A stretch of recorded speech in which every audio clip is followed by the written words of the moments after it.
ٹھیک، ڈاکٹر صاحب میں آپ سے پوچھ لیتی ہوں، سیاسی جماعتوں کو ملکی مسائل آخر الیکشن کے قریب ہی یاد کیوں آتے ہیں؟ اس سے پہلے کیوں نہیں ان کو پتہ ہوتا کہ جب حکومتوں میں وہ ہوتے ہیں، حکومتوں کا حصہ ہوتے ہیں، تو تب ہی کچھ ایسے اقدامات کر لیا کریں کہ عوام میں یہ مقبول ہو جائیں؟ دیکھیں جی، میں پہلے دو چیزوں کی ذرا وضاحت کرنا چاہتا ہوں، پھر آپ کے سوال کے اوپر آؤں گا۔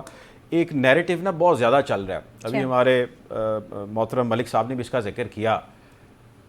پیپلز پارٹی کے وزیر خارجہ بلاول بھٹو زرداری کے پاکستان سے باہر دوروں کے حوالے سے وہ کہتے ہیں کہ جی ان کا وزیر خارجہ ہیں، ان کا پورٹ فولیو یہ ہے، انہوں نے اس لیے پاکستان سے باہر کے دورے کرنے ہیں۔ تو سوال یہ ہے کہ جو وزیر دفاع ہے اس کو پھر اس کا مطلب ہے ہر وقت سرحد پہ ہونا چاہیے، وزیر ریلوے کو پٹریوں پہ یا ریلوے اسٹیشن پر ہونا چاہیے، وزیر معدنیات کو پھر ذخائر کے اوپر کھڑے ہونا چاہیے ہر وقت، اگر تو اسی طرح ہی چلنا ہے آپ نے۔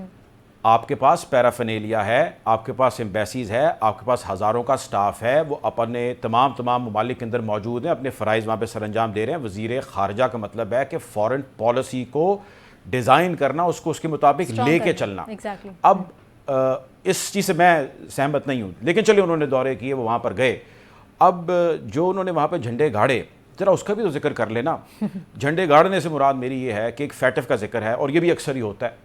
فیٹف پہ پہلے 21 پوائنٹ آئے، اس کے بعد 7 پوائنٹ آئے اور 6 پوائنٹ آئے، اور ٹوٹل 27 پوائنٹ بن گئے۔ یہ حاتم طائی کے سوال تھے جس کو آپ نے کرنا تھا پورا۔ اس کے پورا کرنے پہ جس ایک شخص کو، اگر میں فرد واحد کی بات کرنی جس کو کریڈٹ جاتا ہے، تو اس کا نام ہے حماد اظہر، جس نے اس کے اوپر بہت زیادہ کام کیا۔ اس کے ساتھ بہت سارے اور ڈپارٹمنٹس ہیں، محکموں نے اپنا اپنا کام کیا۔